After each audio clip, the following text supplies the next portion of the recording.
Hello, I'm John Murphy, and welcome to On the Homefront, a weekly radio magazine devoted to the arts and community living in eastern Connecticut, in Tolland, Windham, and New London counties. I'm here with you live every Wednesday at 5:35 with my co-producer, Matt Rupar. And our program today is in two segments. We're going to begin with Jamie Eves, who is involved in it's kind of a digitizing a data collection project to catalog and these artifacts from the museum documenting our history. It's going to be involved with a catalog to make it accessible to the public. It's a project that's already underway. It's got a large goal, and Jamie's going to give us an update on that. We also have Kathy Shires with us today from the Windham Regional Arts Council. They have a special event, an art show coming up on September 3rd.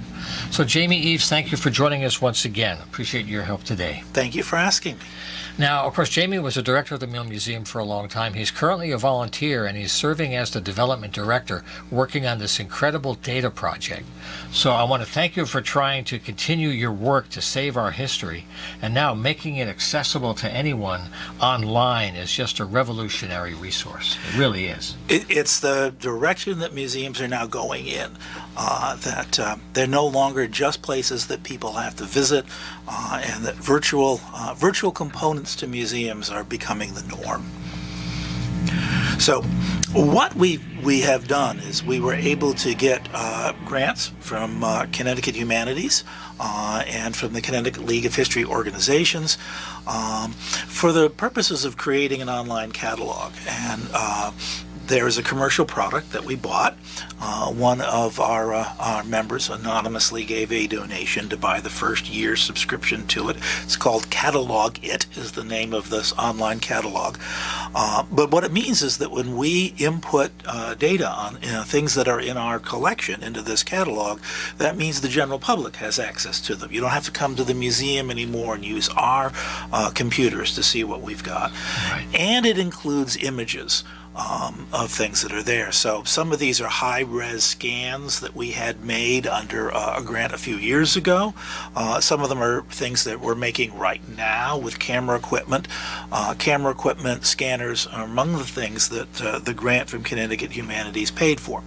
So we're able to upload images of various things in our collection and then fill out what's called the metadata, which has nothing to do with who is it, Jeff Bezos or Elon Musk or somebody has something called metadata now. But actually is the term that is used by archivists for the descriptions of the materials that you're putting in your catalog that tells you what it is. All of that is going to be stuff that the public can actually now log on and see. There's a link to it on our website. Wow, so that's great. Like it could be like image resolution, the size of the image, how large the file is, these kind of things to make it easy to find. Yeah. So some of them are very huge files that we've put on. So we have the Mill Museum has thousands of engineering diagrams, blueprints, architectural diagrams that were left behind by American Thread. They kind of forgot to clean out the engineering department when they moved out of town, and so we have thousands of these. And some of the better ones under a grant we took to a commercial place that was actually able to run them through one of these large roller scanners, right. So that you can get the resolutionist up to full size on one of these things if you want to. So these would be floor plans of the mills, floor plans of worker housing, outside, what they call architects call elevations. It's a sketch of the outside of the building, flow charts, plans of machinery, and things like that. So I've been working on that part, and I've got 110 of them uploaded now, but that's a long ways to go to get all of them. Right. It's kind of like putting all the pixels together in an image to get the whole thing clear, and you're adding all the different ways of looking at it in the same area, different parts of the building, the area around it, the land at the time. And over history, you're showing how it changed. Yeah. What stayed the same, but what changed and what followed. Now, the thing about history that always amazes me is how people often forget the direct line from then to now. in so many ways. It gets so caught up in our stuff going on today as dominant, that when you try to figure out how it got this way, it's almost an afterthought, if you know what I mean. Yep. Can you give some examples of how people are looking at this idea of digitizing history and how it really has a utility value? Well, what it does, to me, this is to me the most important part, is it makes it accessible to a general audience. So history belongs to the people. It belongs to everybody. It doesn't belong just to scholars and librarians and archivists. Right. Yet we have been the ones holding on to history for a long time.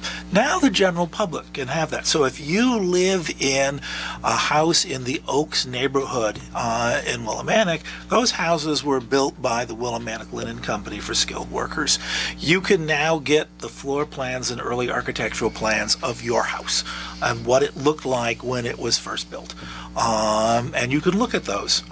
They'll be there. They're there for you. So for anybody who is part of the community, people who are interested in what buildings used to be used for, when things were built and when they were constructed, that are interested in postcards or trading cards or all sorts of things like that, these things are now going to be increasingly available on the Mill Museum's catalog. So, what you would do is go into the Mill Museum's website, and then look under the menu under Archives, and you click on that, and there'll be a link. But there's also is a how-to video that was created by the person who's actually heading up the project. I'm just her assistant on this. This is Chelsea Knife. We should tip the hat. She's a curatorial director. She's the curatorial director at the museum. Okay, Chelsea. And so she's heading up this project. So she created this video. So if you want to watch it's a short little video that will explain how to navigate the site, and then you click on, you go into it, you navigate it. It's easy to find stuff. So the website is really simple, folks. It's millmuseum.org. Millmuseum.org. Now, part of your project, apart from digitizing history, is you're also producing a few shorter videos. It's kind of another way to extend. Can you share some of that stuff and what that's going to do later in the year? Sure. So that's actually part of connecting up the various different ways people approach history. So we want to connect up the analog version, visiting the museum, to visiting the website, to the catalog, and to other sorts of things. So the idea is if people visit the museum, we will have QR codes that they can scan into a device. If they don't have a smartphone that will read it, we have Kindles that people can borrow. Then that will take them to the web page that will then give them links to various other things. And so we're trying to combine video, audio, reading on a page, seeing it in an analog form, so that people can get all of those kinds of experiences. So what I've been doing, this past week is I've been putting links onto the website for individual things that are in the catalog. So if you visit the page for the Workers' Row House exhibit, you can then, there'll be a QR code. It's not up yet, but there will be one. It will take you to this page, and on that page will be links, or you can just visit the website and see the links that will take you into the catalog. The videos will also go there. So we've got some video up. There's a couple that Chelsea has done that are there. So we've got some video that's already up, and we've got some older video that was done by Bev York and Suzanne LaTulippe a couple of years ago. So that's also going to be available. So there'll be links, but there's also audio for people who are either vision impaired or reading impaired, so that they can listen. We did those a couple of years ago with Chris Radio, and so those are also going to be available. Then we're going to add a couple of more short videos of walks that I take people on. That's great. So this is the outdoors part. We'll be bringing that into.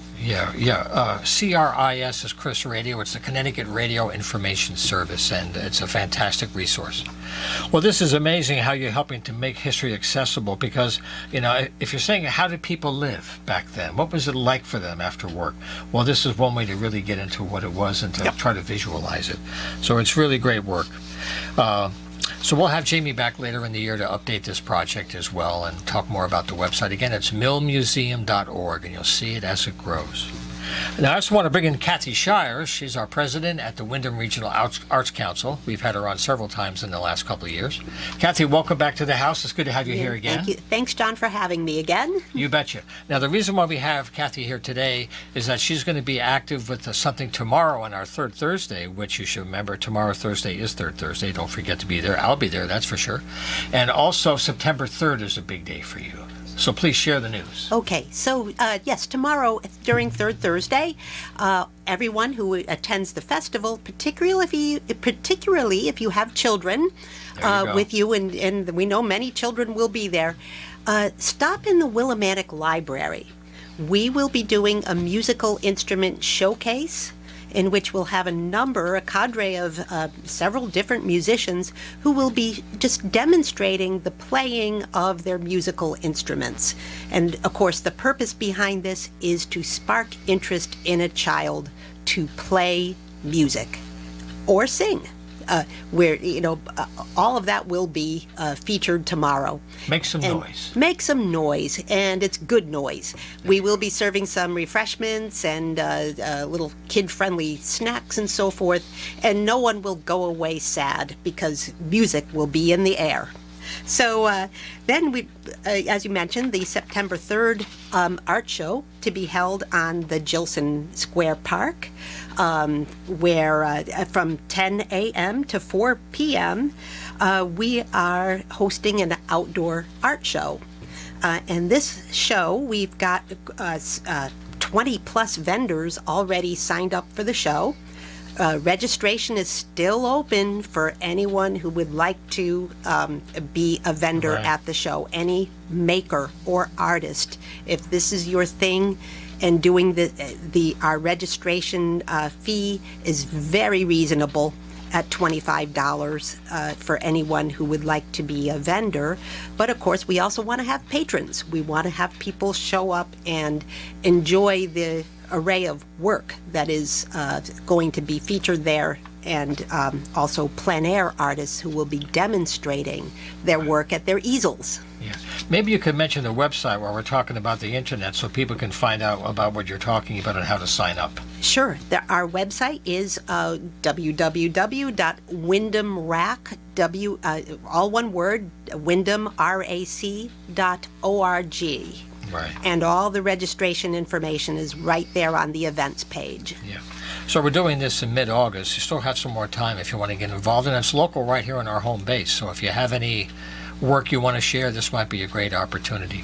Now, covering the area for so long, there are still individual artists working in pretty much personal isolation, and joining a guild or a council or a group like RAC gives you support. It gives you opportunities. Can you talk about RAC and how often you meet?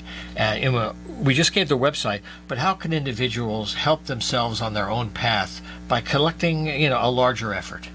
Okay, so, we are open to anyone who maybe doesn't only, make art, painting, sculpture, whatever the art might be. Right. We also invite anyone who loves art, music, performance, dance, poetry, any of those outlets. It's been a tough 2 years. And RAC has been here long before COVID-19. We had our beginning in 1983, and here we are going on. Yeah, you were there. I was born the year before. I don't know. So, the arts has served you very well. Yeah, yes. So added a few gray hairs, but so we are there. We have been there for this community for a long time. We are continuing to build and make things better. We are a very open organization, and we're open to new members always. And no matter what your favorite art form, we welcome you to join us as either an artist member or someone who just likes to stay connected to the arts community. And here we are. All right. I know if you send emails out, people can find out about art events, shows at the hospital, different gatherings, trainings, things of that nature. Certainly concerts, Wyndham Theater Guild. We partner with them very closely, and we're here for the entire arts community and the history community, because I should mention that this event on September 3rd is done in partnership with the Wyndham Partnership for Art, History, and Culture. And I didn't mention the theme on that Saturday for all these events going on in town is 1972.